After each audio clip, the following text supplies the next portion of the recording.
The compact SUV market this 2025 is stacked, no doubt about it. But if you're seriously shopping in this segment, everything still pretty much boils down to two heavy hitters, and that's the Honda CR-V and the Toyota RAV4. So the big question for 2025 is simple. Which one actually gives you more for your money? Hello everyone, this is Scott from CarlandTV. It's time to get in the front seat as today, we're diving headfirst into comparing the 2025 Honda CR-V and 2025 Toyota RAV4 to see which one really gives you more where it counts. Before I start, I would really appreciate it if you would push those buttons below. The subscribe button, the notification bell, all of them. This is not necessary, but those little clicks help a brother out. Plus, it pushes me to give you more valuable car-related content on your screen. Now buckle up and let's get back to the video. So let's get to the point. Both the CR-V and RAV4 have been running neck and neck for years, and for good reason. They're reliable as hell, hold their value, and each one has built a rep that's hard to shake. I mean, we're talking millions sold, loyal fan bases, and constant upgrades year after year. The 2025 Honda CR-V rolls into the new model year without a full redesign, because frankly, it didn't need one. Honda already gave it a big overhaul in 2023, and that look still feels fresh. It got that clean, mature vibe going on, with sharp LED headlights, a wide stance, and a front grille that leans more toward refined than aggressive. Proportions are solid too. The wheelbase is stretched just enough to give it that planted look without feeling bulky. Even the base trims look upscale, and once you get into the Sport L or EXL territory, you're getting blacked-out accents, larger wheels, and a touch of athleticism. It's not flashy, but that's the point. It's polished, like someone who doesn't need to shout to get noticed. Now flip over to the 2025 Toyota RAV4, and it's a whole different flavor. Toyota hasn't changed much on the core body either, but the rugged cues still hit hard. From the squared-off fenders to the aggressive grille and chunkier tires on trims like the TRD Off-Road or Woodland Edition, the RAV4 looks ready to get dirt under its nails. Even in the city, it has that mini-adventurer appeal that a lot of folks dig right now. There's a hint of Tacoma's attitude in its DNA, especially with the raised suspension and roof rails. Compared side by side, the CR-V is the classier daily driver, while the RAV4 feels more like the weekend warrior. Both offer a good mix of trims, from hybrid to off-road focused. But your choice really comes down to whether you want sleek or rugged when you pull up to the curb. So when I first slid into the 2025 Honda CR-V, I could tell right off the bat. Honda wasn't messing around with this interior. Everything just feels dialed in. The materials are soft where you want them, the layout's clean, and those honeycomb vents across the dash, slick touch. The seats are super comfy too. I've done long drives in this thing, and my back didn't complain once. There's a ton of room too. Front seats are actually spacious, and even in the back you're not jamming anyone's knees into the seat backs. Now tech-wise, Honda keeps it pretty sharp. The lower trims get a smaller screen, but once you hit the EXL or Sport Touring Hybrid, you're looking at a crisp 9-inch display with wireless CarPlay and Android Auto, plus a slick 10.2-inch digital cluster that gives off a real premium vibe. If you go all in on the top trims, you'll find goodies like a 12-speaker Bose premium audio system, a wireless charging pad, and a power tailgate with hands-free access. No head-up display or 360 degrees cam on the CR-V though, and I wish Honda added those in by now, but everything else feels smartly packaged. It's a tech setup that gets the job done without trying too hard. And in terms of cargo, the CR-V is a hauler. It's about 39.3 cubes with the seats up, and over 76 when you fold them down. That's already class-leading territory. Now jumping into the 2025 Toyota RAV4, you can feel the difference in attitude right away. This thing is built with a more rugged, outdoorsy feel. If you're the kind of person who's throwing muddy boots or camping gear in the back, the RAV4 is going to feel right at home, especially with trims like the TRD Off-Road or Woodland Edition. You get those all-weather floor mats, rubberized surfaces, and tougher-looking trim pieces. Don't get me wrong, it's still comfortable, but the seats are firmer, and it doesn't quite have that plush, relaxed feel the CR-V gives you. In terms of tech, Toyota's stepping it up.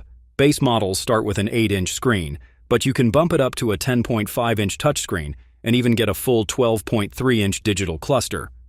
You've also got a few more premium options in the RAV4, like the head-up display on the limited trim, 360 degrees bird's-eye camera, And even a JBL 11-speaker audio system that sounds great cranked up. It's flashy, yeah, but the system can be a bit clunky to use at times. As for cargo, you've got decent space, just under 38 cubes with the seats up and close to 70 folded. But again, not quite as roomy as the CR-V. All in all, the RAV4's got that adventurous edge. But if you're after something more refined and tech-forward inside, I'd say the CR-V takes the win. When I first got behind the wheel of the 2025 Honda CR-V, I went in knowing it wouldn't be some wild performance machine, and that's exactly what it delivers. The base engine is a 1.5-liter turbocharged inline-4, making 190 horsepower, paired with a CVT. It's not a rocket, but it's smooth and consistent, especially if you're just commuting or running errands. Now, the hybrid version is where it gets more interesting. With 204 horsepower from its 2-liter engine and dual electric motors, it's got a bit more kick, especially off the line. That instant torque from the electric side really helps when you're trying to get up to speed or pass on the highway. Ride comfort in the CR-V is top-notch. It just glides over potholes and broken pavement. Noise isolation is also one of the best in the class. There's barely any wind or road noise seeping in, which I really noticed after switching out of the RAV4. With the 2025 Toyota RAV4, you're working with a little more variety under the hood. I've driven the 2.5-liter naturally aspirated gas engine, which yields 203 horsepower, and it got a bit more bite off the line compared to Honda's turbo, mainly because Toyota's using an 8-speed automatic instead of a CVT. But the real fun starts when you hop into the RAV4 hybrid. It cranks out 219 horsepower, and it feels quicker in real-world driving than either CR-V option. And if you get the chance to drive the RAV 4 Prime, do it. That thing's wild for a compact SUV. It offers 302 horsepower all-wheel drive, and it launches off the line like it got somewhere to be. You're looking at 0 to 60 in under 6 seconds and over 40 miles of EV range if you're light on the throttle. Ride-wise, it's stiffer than the CR-V, especially in the TRD off-road trim, but it still soaks up bumps decently. You do get a bit more engine and tire noise in the cabin, though, especially when you're really pushing it. When it comes to all-wheel drive and light off-roading, I've taken both of these into some mild trails and bad weather, and there's a clear difference in how they're tuned. The CR-V's real-time all-wheel drive is solid for snowy driveways, rain-soaked roads, and the occasional gravel patch, but it's not something I'd take off the beaten path too far. The hybrid version has its own all-wheel drive system with a rear electric motor, and it does fine in slippery conditions, but again, it's more about stability than trail crawling. The RAV4, especially in TRD off-road or woodland edition, feels like it actually wants to be outdoors. Toyota's electronic on-demand all-wheel drive is a little more responsive and handles uneven surfaces better.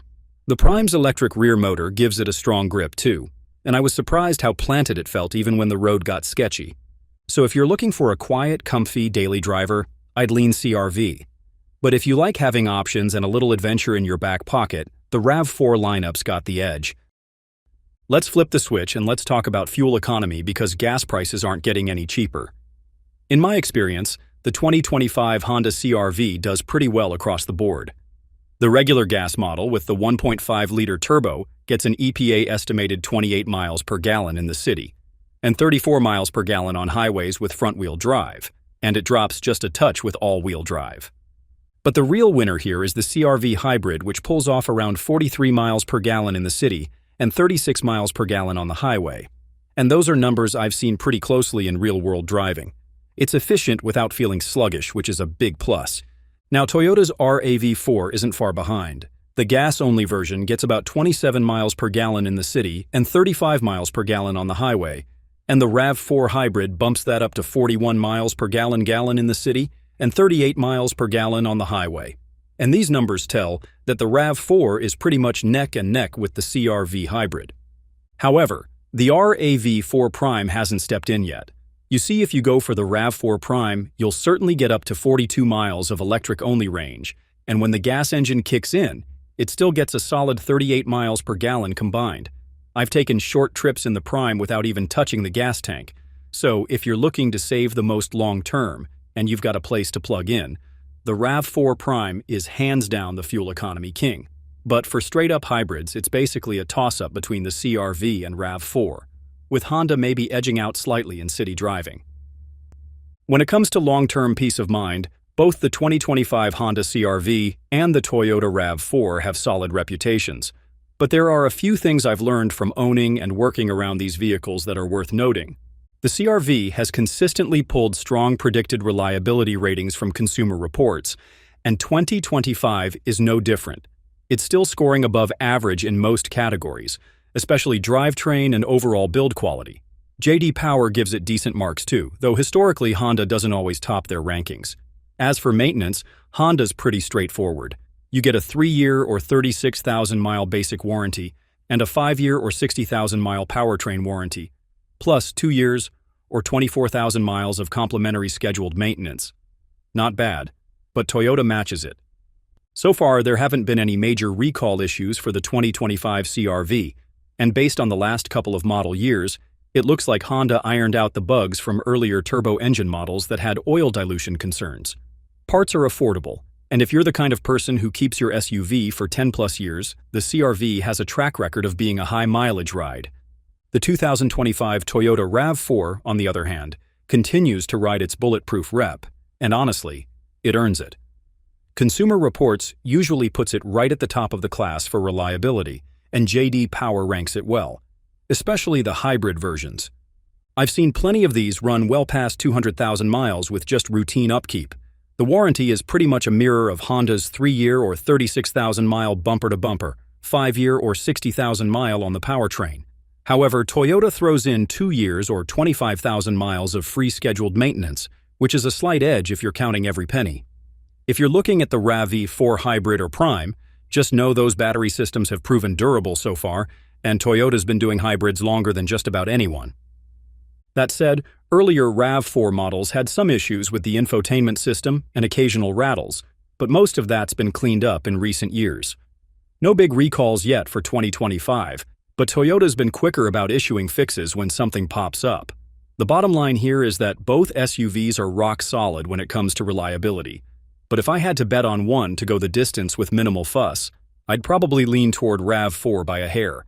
So after spending real time with both the 2025 Honda CR-V and the Toyota RAV4, I'll say this: they each bring something legit to the table. The CR-V is the one I'd recommend if you're after a smoother ride, a more refined interior, and better day-to-day comfort. It feels a little more upscale, especially in the hybrid trims, and it has one of the most usable cargo areas in the segment. Plus, Honda nailed the cabin layout, simple, intuitive, and classy.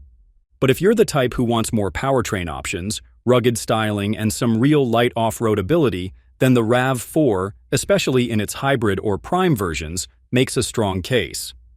The tech features like the 360-degree camera, head-up display, and larger screens push it ahead for folks who want all the latest gadgets. The RAV4 Prime also absolutely crushes it in terms of performance and fuel economy. So here's what I can recommend.